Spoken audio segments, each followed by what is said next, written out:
bienvenue sur Décryptage Créatif, le nouveau format vidéo d'Eurocréative à retrouver sur notre chaîne YouTube ponctuellement. Aujourd'hui, nous parlerons du groupe des 9 de Bucarest, un format diplomatique rassemblant 9 pays d'Europe centrale et orientale. Tout d'abord, les pays du groupe de Visegrad, la Hongrie, la Pologne, la République tchèque et la Slovaquie. Ensuite, les pays baltes, l'Estonie, la Lettonie et la Lituanie. Et enfin, la Bulgarie et bien évidemment la Roumanie, initiatrice de ce groupe de dialogue dès 2014. Mais alors pourquoi évoquer ce format aujourd'hui précisément?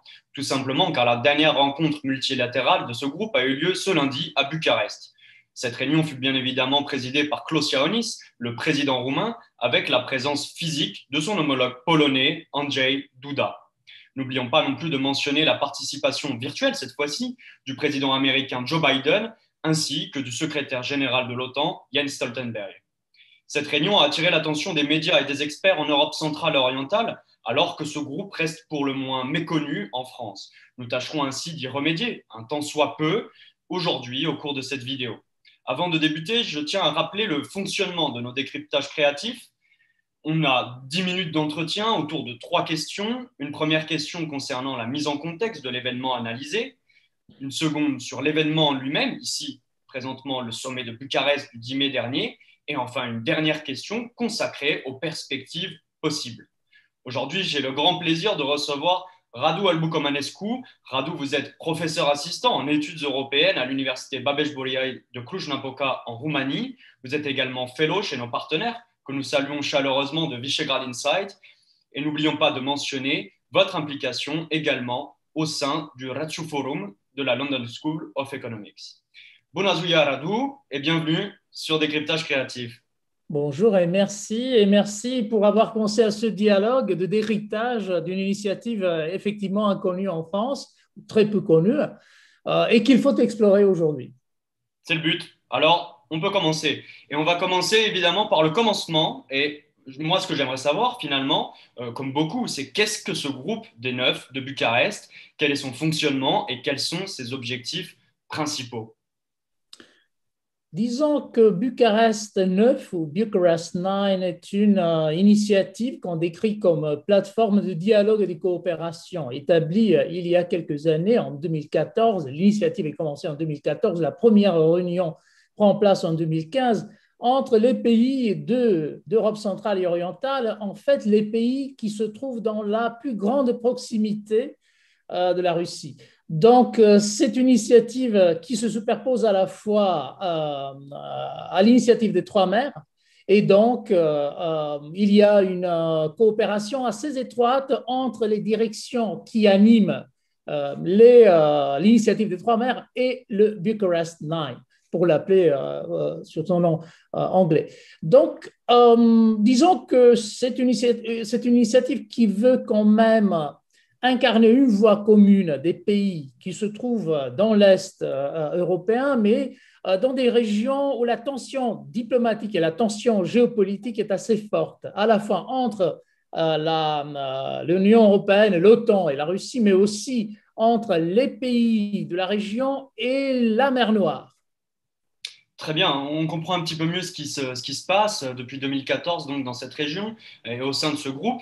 Et justement, il y a eu cette réunion, comme je le disais, ce sommet donc, à Bucarest ce lundi 10 mai dernier. Et moi, ce que j'aimerais savoir, c'est qu'est-ce que vous, Radu, vous retenez de cette réunion? On a beaucoup parlé, enfin, dans les médias, les experts aussi, sur Twitter, etc., ont beaucoup parlé notamment de la déclaration conjointe de ces 9 présidents, mais aussi de la participation américaine, puisqu'ils ont quand même envoyé Joe Biden. Donc, c'est qu'il y a un grand intérêt. Qu'est-ce que vous retenez, vous, Radu, de cette réunion? Disons, c'est un succès. D'abord, la participation du secrétaire général de l'OTAN et aussi la participation du président des États-Unis est déjà un grand succès.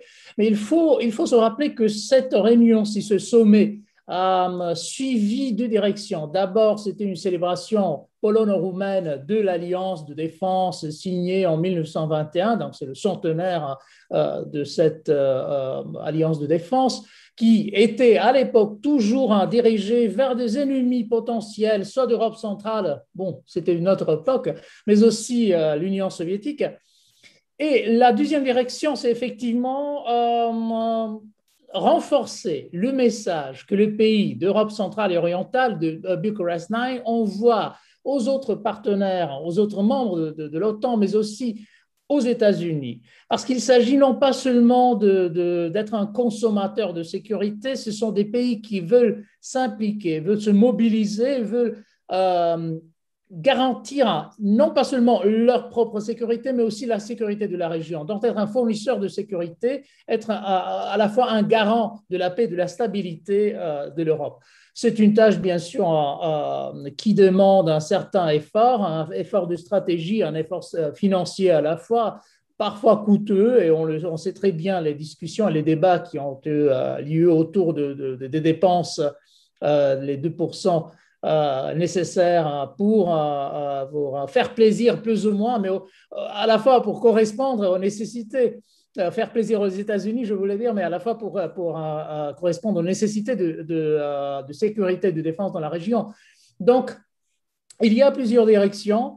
Ce qui est très intéressant est de découvrir la volonté des pays impliqués de suivre cette ligne, de suivre cette direction. Et il y a une solidarité à la fois dans les déclarations publiques et à la fois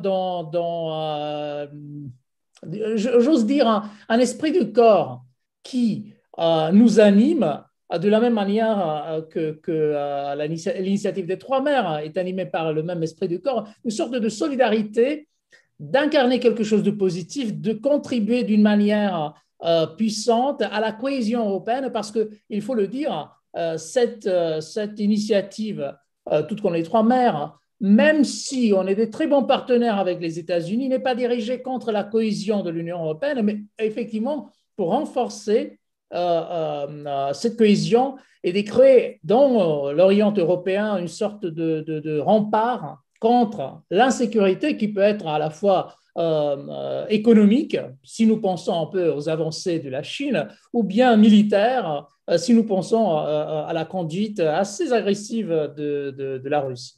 Bien sûr, et c'est donc un sommet, une réunion qui s'est inscrite aussi dans des objectifs plus vastes, plus larges, plus long-termistes, et donc qui nous mène logiquement à cette dernière question. Quelles sont les perspectives de développement de ce groupe des 9 de Bucarest et qu'est-ce qu'on peut attendre en termes de coopération régionale? Vous avez vraiment insisté sur cette coopération régionale par rapport aux besoins sécuritaires donc, de cette région, du flanc est de l'Union européenne et aussi de l'OTAN. Et donc, quelles sont les perspectives de ce groupe au sein de la communauté euro-atlantique finalement?